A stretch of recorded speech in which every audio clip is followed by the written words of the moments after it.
Hello and welcome to another episode of Elections on Kaya, your one-stop shop of everything you need to know in the lead up to the 29th of May. Part of our job, of course, is to help you think about the big picture, the big parties in some instances, but also to distill for you what makes this particular election different.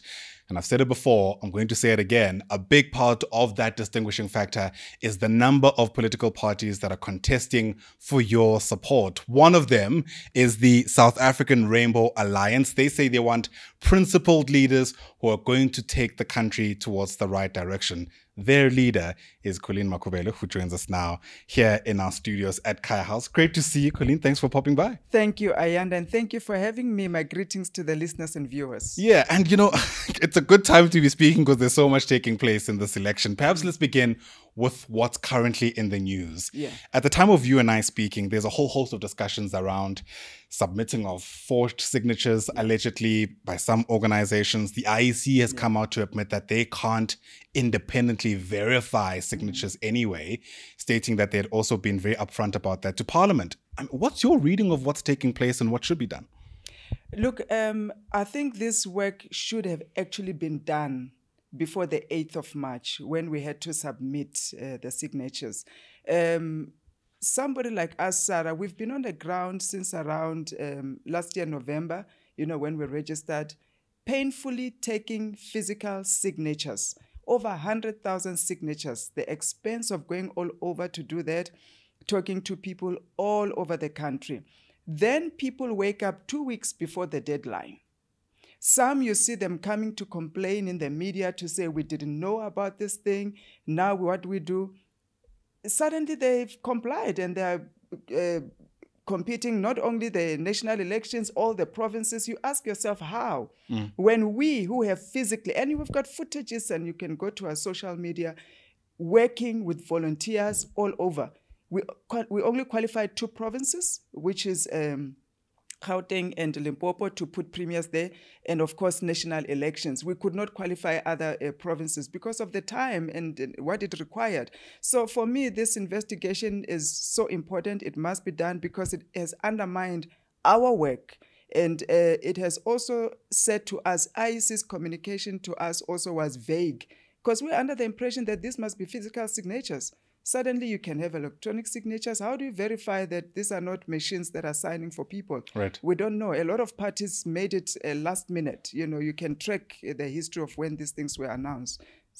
There's a lot of questions to be answered. Yeah, absolutely. And you're right. I mean, now the questions that are also being raised is whether or not there should be a vetting of all signatures, right? And to your point, it brings to question everybody's submissions. But part of what the IEC has also said is that we need to start having a conversation around this criteria for new political entrants to compete in the elections. I think it was Simon Mojapelo, the CEO, who was quoted as saying that, generally speaking, there had been loopholes in trying to put forward these prerequisites. Would that be a move supported by SARA? Certainly. We have seen there are parties that did not have to comply to this because they were represented in Parliament. And that does not translate to say those parties still have support on the ground. You look at a party like COPE, for instance.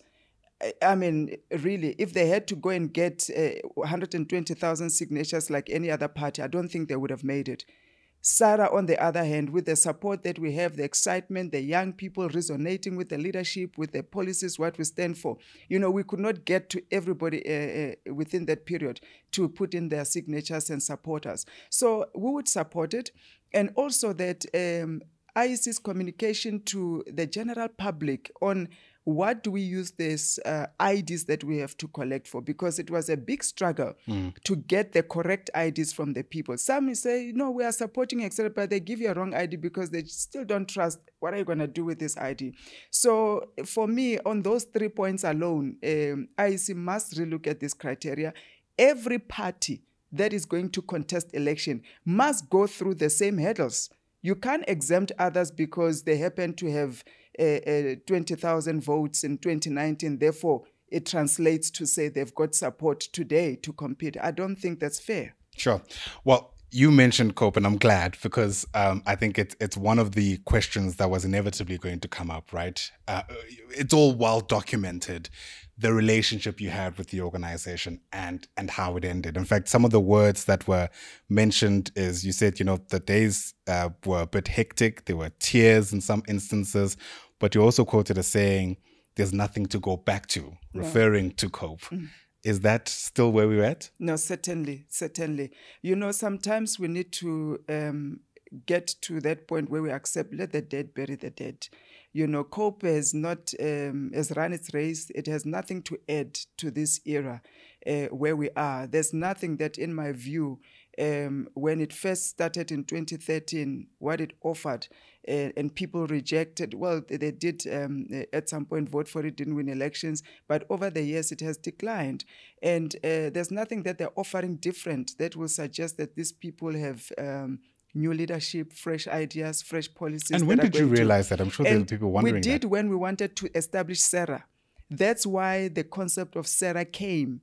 And when we sat around, even with President Lekota and all other parties that were part of the formation of SARA, the first thing was that the leadership that we have in some of these parties is expired. It's stale. People no longer resonate with that. You can't go to vets and find young people and anywhere around who will tell you who Lekota was. And I'm just making an example about him. I can make about UDM or APC or any other those faces, those old faces that you see there. People are looking for fresh, principled leadership. They are looking for parties that resonate with the current times, that are going to bring policies that are going to turn around their lives. And we agreed to say we need something different to offer to South Africans. And that's why COPE was part of the formation of SARA. But because the president of COPE wanted to lead SARA, then I was fired. So our stance never changed from when we were still with COPE to where we are now. We knew very well that COPE in its current formation is wasting its time and money. That's my view. If you weren't fired, do you think you'll still be there though?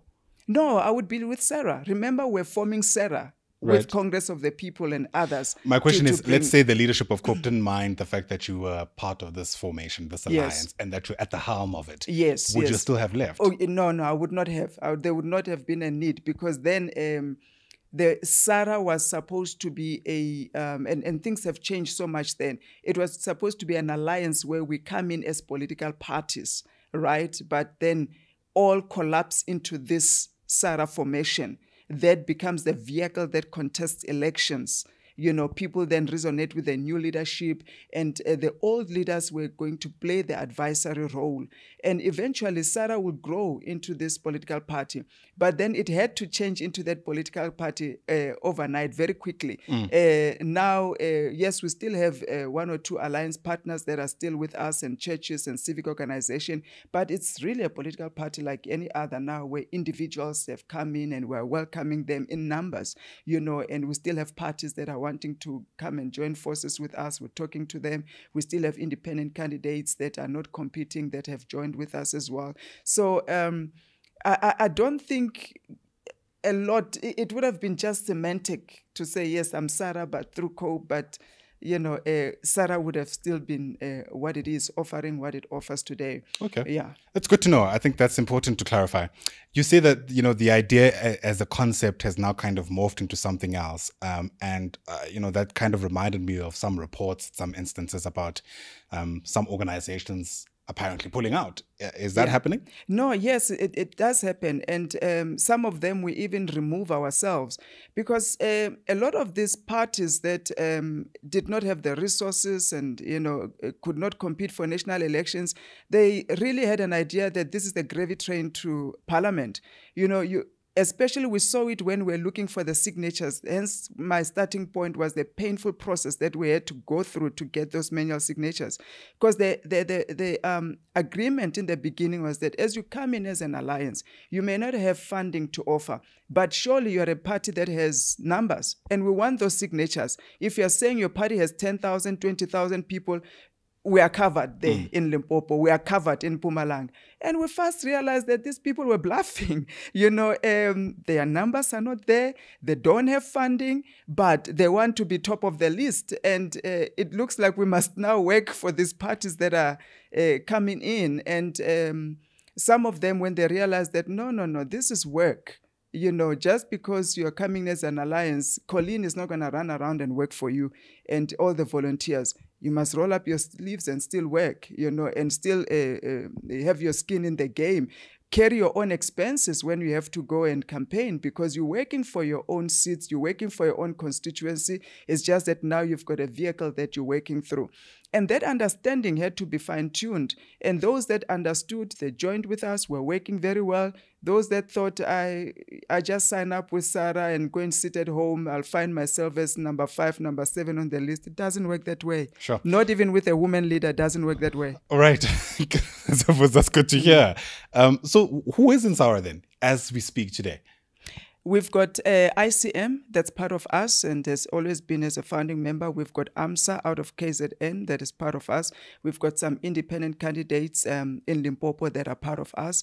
We've got the churches still that are a part of us, and some civic organizations that have come in to be part of us. We've lost some, maybe controversially. We had, when we started to oppose the Bella Bill, which is one of our key strong points, because we are a principal party that believes in Christian values, bringing back those moral values. And Bella Bill wants to impose LGBTQ rights or gay rights on children from the age of 5, and we opposed that vehemently. And some people left because of that. So, which is okay. We take our stand. Yeah, it might be an obvious question, but I have to ask it. Are you worried about the impact that might have on your favorability in the elections? No, we're not worried. The future of our children is very important. The Bella Bill cannot be allowed to be implemented in South Africa. What we are advocating for as South Africa is that we need to improve the quality of education for our children. You cannot go to schools from the age of 5 and say you want to teach children gay rights, how to be gay, how to masturbate. You want to teach, you want to sell alcohol in schools. You want to allow teenagers from the age of 12 to have abortion without the parental consent. That is what the Bella Bill is saying. And we can't allow that. We stand vehemently against that. Our children, I take my children to school to learn STEM, technology, sciences, accounting. They must compete with the best in the world. As we stand right now, we can't even export an engineer to Silicon Valley as South Africa. We can't even export any skill to Zimbabwe to go and compete. And we are welcoming people from everywhere to come and, work in our firms, etc. You can't point to anyone in America who's making waves as a South African, black South African that we have exported there, never mind any other thing. So we are for quality education in public schools. We want to take away the debate from whether you are going to Crawford as a private school or you're going to Zenzeleni primary school. That should not even be a question if we're doing the right thing. Improve the quality of education, increase the number of teachers, pay them well, lessen the classes. Let's teach our children what will take them forward. And let's leave all this other nonsense out of the curriculum. It's helping nobody. It's interesting you say that, because I'm sure some of your critics might suggest that the things you are speaking about are not mutually exclusive, right? So there can be a focus on science and technology, helping people advance fourth industrial revolution. And you can also have a much broader discussion about how people identify in the country, because whether or not this is taught in class doesn't mean that society is not grappling with those questions. Look, there's a time and place for those things. I just don't think it's in the classroom. We don't believe it's in the classroom. And if I, as a parent, will choose to want my children to go and learn that, I can take them somewhere else to do that. So we are not interested. We know that we differ in policy stance and principle stance, but this is the stance of SARA. We've listened to parents, we've listened to teachers, and most of them, we've listened to churches and to pastors as well. They resonate with the stance that we have taken as SARA. And most of them joined us, actually, parents and teachers and even pastors and churches. They were with us when we went to all the public hearings around Gauteng to oppose the Bella Bill. And we're not the only party. There were some that were opposing as well that have the same values, that were opposing with us. Because I just don't see the value of sending my son to go spend 8 hours at school and come back masturbating and knowing how to be gay. I don't understand that. I really, really don't understand that. And at the same time, we dropped the standard to 30%. in the schools so that we can pass our children. What are we saying as South African nation? That our children can only comprehend 30% of what they need to learn, and then the rest we fill it up with rubbish? No. That's why we have unemployed doctors even now. Who's going to operate on me who's got 30% pass rate? He only knows 30% of what he needs to do on my body. So these are very serious questions, Instead of really improving and upping the standard, I studied in Malaysia. Our pass mark was 75%. And we had to push to get to that. And if you don't reach that, you are below average. And what are we saying about our African children? 30% in this day and age? All right. No. I think your stance is loud and clear. I'd loathe to get into the debate because I'm sure all of that has already happened. Yeah. Of course, another big issue worth speaking about is just trying to understand who voters are in this country and whether or not we're doing enough to reach out to them. I found it very interesting when the IEC broke down for us what's actually taking place insofar as the number of people who are registered. There is a significant amount of people who are women. Yeah. Who have been registered as party members. However, when you look at party candidate lists, that's not necessarily proportional. In other words, there are more male candidates who are running, especially for seats in parliament, I think. Yeah. And I wonder what your reading is, given your own positionality as a woman in a leadership position in our political landscape, right? Where are we going wrong? Because my sense is not that women are not interested in politics. Look, there's two reasons that I have observed is an issue here.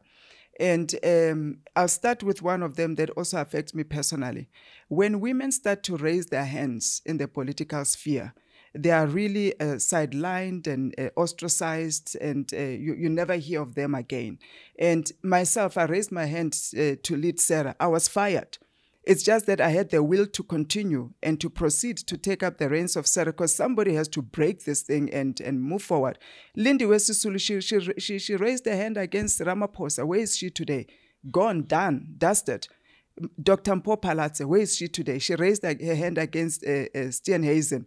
We don't know where her political career is. And very talented woman. We may have been on opposite sides in the city of Joburg, but a lot to offer in the political space. Mama Zuma, Nkosazana Zuma, she's retiring gracefully, a woman who could have even led the country. So there are those glass ceilings that need to be dealt with. But then I also find in my party that as a woman president and encouraging women, for some reason women are holding back. And 2-3 times we had to reject appointments of chairpersons of committees because we say nominate who is going to lead this committee. Women are nominating men. And I don't understand. And sometimes those men, you look at the qualification, the experience, they're inferior to the women that I'm talking to. We have masters, some are doctors, and they've got doctorates and doing very well. Some are unemployed graduates that you can see tremendous potential, but they're afraid, no, I've not been in politics. No, I need to ease into. I said, this guy has not even been in politics himself, lesser than you. Go for it. You will learn. So it looks like women still need to be pushed in terms of confidence to take up those roles. But what I have noted is so true. You look at the party lists of most of these parties that say we support women, that even have women's leagues pushing for them. They don't appear in the ANC. How many women in the top 10 of the ANC? I think 1 or 2, if I'm not mistaken. DA1 in the top 10 of the DA. 1 woman. Look at SARA. And we've got 60, if not 70% women in there. And it's about 50% of them are unemployed graduates that we went all over to look for them, to say, come and be part of this. So women have to be very, very smart in how they are going to vote in this election. Look at those things. That will tell you whether these people are serious about women or not. And also, if you look at our policies that talk to the women issues, it will tell you how serious we are about women. And time permitting, we'll get to those policies that I would like to highlight concerning women. Sure, all right. And yeah, we'll see how it goes. Of course, people are very... They're watching eagerly how the election is going to pan out because of our experience at local government level. I don't need to tell you anything about that, given your own experience. But the genuine concern is very much around whether or not the instability we saw is going to be repeated at a national level where some people might say it feels like the stakes are higher. You know, there's disagreements about that, but at least at the level of perception.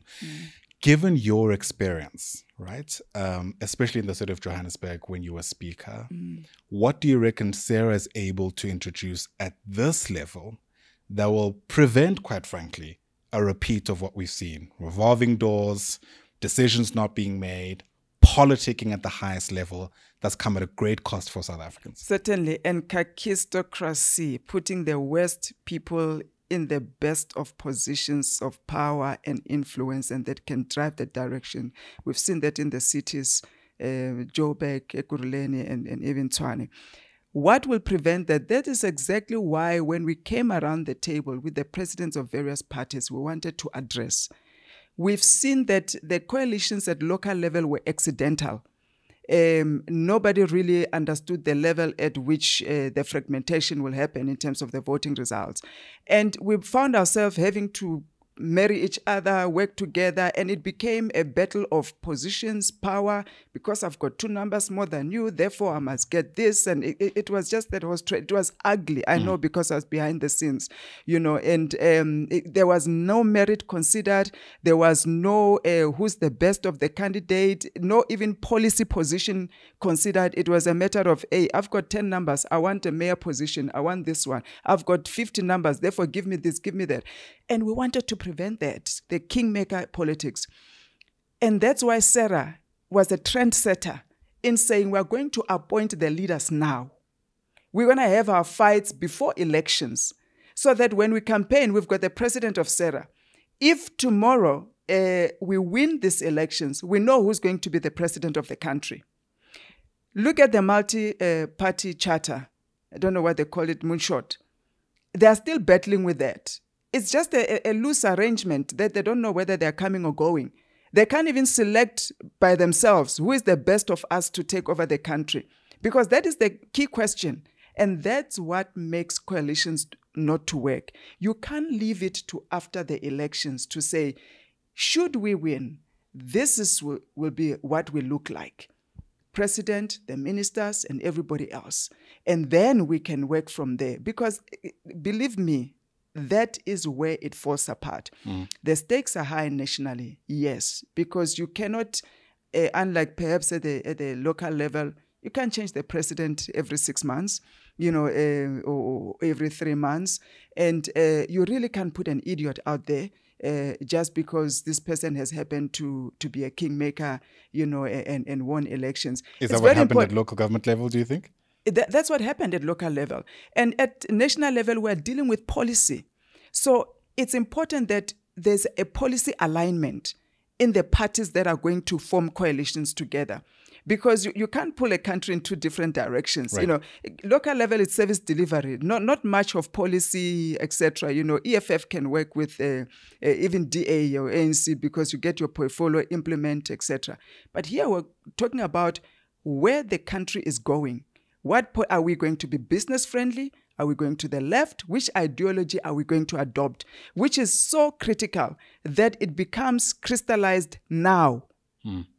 Sure. Let me ask this question then. I know you're also campaigning, or rather running as a premier candidate in Gauteng. If SARA were to get the votes you would like, you know, if your dreams were to come true, are you going to go for the premiership position or that of the president? The president. So then why run for premier as well?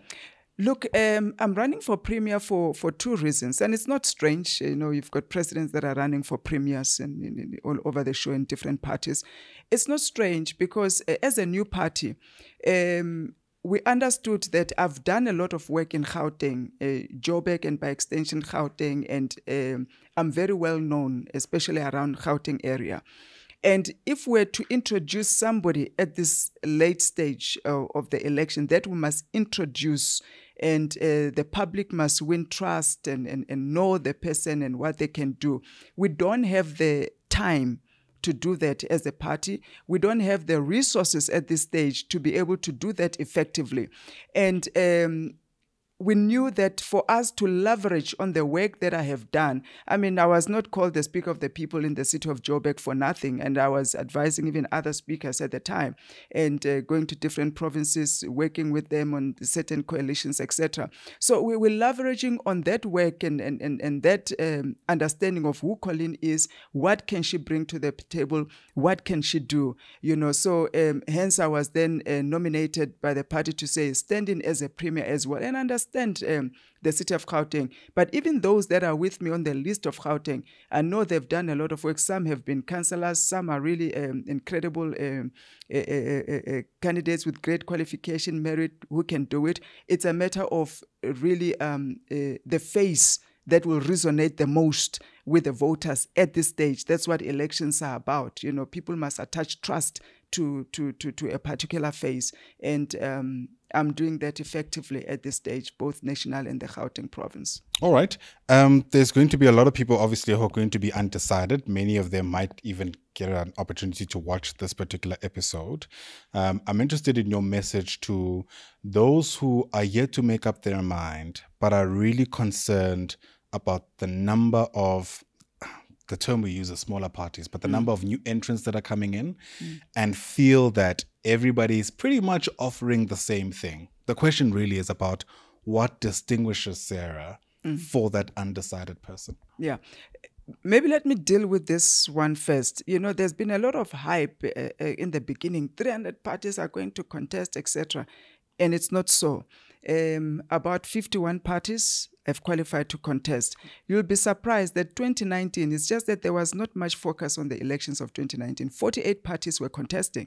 Nobody was complaining. Most of them were small parties. Only 14 made it to National Assembly, but 48 were contesting in 2019. Today, we've got 51 contesting. It's a big hoo-ha. Yes, we've got some independents as well that have come in that pushes the number high. Right. But we're not much far apart from where we were 2019. But of course, the elections of 2024 are really high-stake elections for the country. What distinguishes SARA? Number one, SARA is probably the only party right now that is offering a woman president, a capable, merit-based woman president that has really proven herself at a local level. In fact, I'm the first, maybe, if I'm not arrogantly so, I'm probably the first speaker that people could relate to and understand what the Speaker of Council does, who brought up that role and did much more than what I was required to do. But that tells you the caliber of leadership and why I was chosen to lead SARA. Number two, we're the party that is standing for women. And not just in terms of we want women vote. No, our policies are very distinct. Number one, we want to stop GBV, and we're serious about that. We're advocating for gun licenses for women and girls, to be able to shoot the balls of those that are going to be raping them, violating them, especially cashiers, waiters, and even security guards, women that walk home at night alone when you and I are at home sitting and watching TV. They are vulnerable. Those are the most raped women, and we've spoken to them. They want protection. The police are not responding. Two, we are the party that is saying, instead of putting condoms in every public toilet, why don't you put sanitary pads?